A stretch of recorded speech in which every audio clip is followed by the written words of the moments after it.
Ngiyabulisa utata, ngiyabulisa umfundisi, bamfundisi, tata, omama, abantu abatsha, i-teenagers ne-Sunday school, ngelihle igama lenkosi Yesu, amen. Igama lami ndingipheliswa, ifana ndinguphabi, ndisindisiwe, ndiyamthanda kakhulu Yesu oyinceda impilo yami, amen. Sawufumana izwi lenkosi, Incwadi yemfunduko, chapter 33.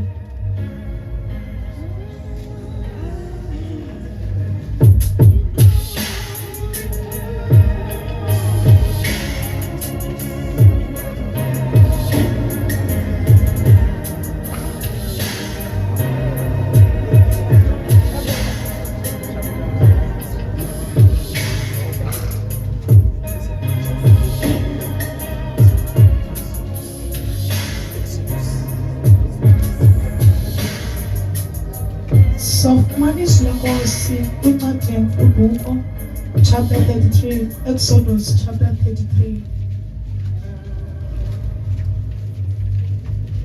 Sithi isihloko ukunduluka esi-9 verse 1. Undikhoyo. Sithi isihloko isithembiso sikandikhoyo verse 12. uMoses wathetha nondikhoyo wathi, kaloku undiyalele ukuba ndikhokele aba bantu ndibase kwelozwe, kodwa akutshongo ukuba kaloku kolu hambo lokhatshwa ngubani na. Ewe utshilo nokuthi ndikwazi ngokupheleleyo kwaye futhi ndikholisekile nguwe. Verse 13. Ngoko ke xa kunjalo ndazise intando yakho ukuze ndikwazi ndihlale ndikholisekile kuwe. Kwakhona khumbula ukuba aluhlanga ngabantu bakho ngakasana. Verse 14.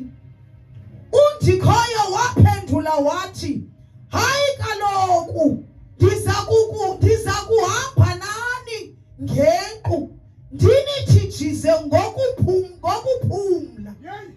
Verse 15. Kayena uMoses waleka ngelithi, ukuba akuhambi nathi sukuba sasindulula simke apha. Xa ungahambi nathi kuyakwazi njani ukuba ukholisekile ndim naba bantu? Kanti ke xa ukho phakathi kwethu siyakutsho sahluke kulo lonke uluntu. Undikhoyo wathi, ndiza kwenza kanye ngokwesicelo sakho ukuba kaloku ndikholisekile nguwe futhi ke ndikwazi kakuhle. Bawayingcwele uNkulunkulu namandla. Nalizwi lakho Thixo wethu namandla. Lwile le ndawo Thixo wethu namandla onke thetha ngalo uNkulunkulu namandla ezinhlizweni zethu. Nkosi Yesu sivule ndebe zikamoya Thixo wethu namandla. Senze Nkosi ngokuthanda kwakho egameni lika Yesu Kristu waseNazaretha. Bethe uNkulunkulu namandla mile phambi kwabantu bakho adazinto mna Nkosi kwazi wena egameni lika Yesu waseNazaretha. In the name of Jesus, amen. Yes. Hallelujah. Sisiva apha bazalwane kuthethwa ngokunduluka esinayi. Hallelujah. Luhambo lwamaSirayeli. Hallelujah. Babe kwintaba eyiSinayi. Hallelujah. Besiya kwilizwe lesithembiso. Amen. Ithi iBhayibhile bangabana njengoba uMoses wayethunyiwe nguThixo ukuba abakhokele aba bantu. Amen. Uthi akatshonga uba ndizawuhamba nabani. Amen. Isihloko ndaba sithi isithembiso sikandikhoyo. Amen. Ithi bana uThixo wayebathembisa ubana uza kuba nabo kule ndlela. Amen. Uthi uMoses bana uthi uMoses bana utshilo bangaba ukholisekile ndim. Amen. Uthi uyandazi kodwa mna ndizawukwazi njani uba ukholisekile ndim. Amen. Ndiyaphakanyelwa nje indaba yokukholiseka phambi koThixo. Hallelujah. Ingathi nje namhlanje sesikule conference sesigodla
Sizawuthandaza, ndiyabulisa kuMoya Ingcwele.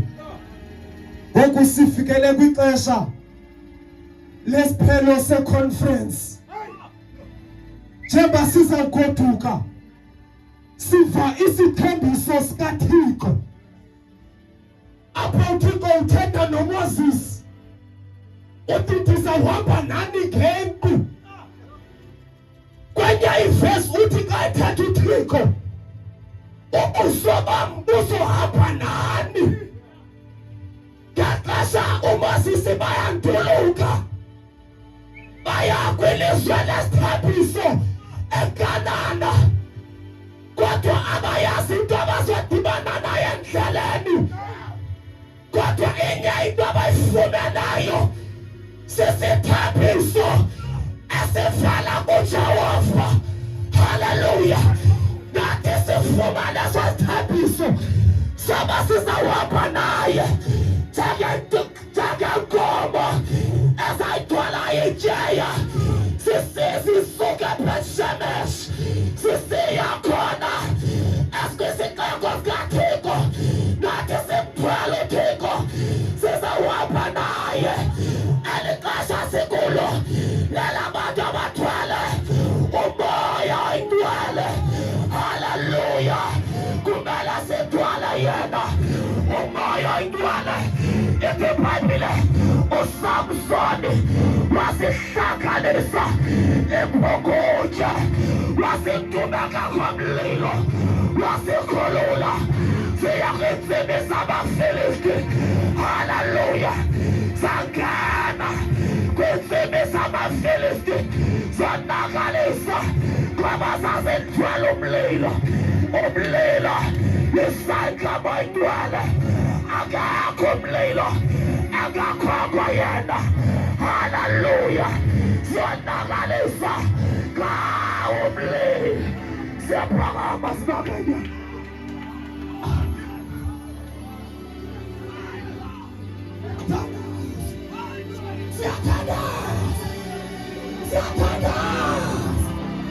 Phuma kule-conference, ukhona yena ngethu. Ulapha kuwe, uhamba naye, akakushiyi.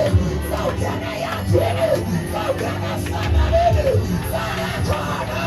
Yena unamandla amakhulu, yena unamandla amakhulu, yena unomphuzapho.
hapa naye upege mzigo wako, hapa naye upege tayari yako, ukatauti na upege msalabini, ukatauti na ndofumu msalabini, ukatauti na ipini kwa yanzayo, ukatauti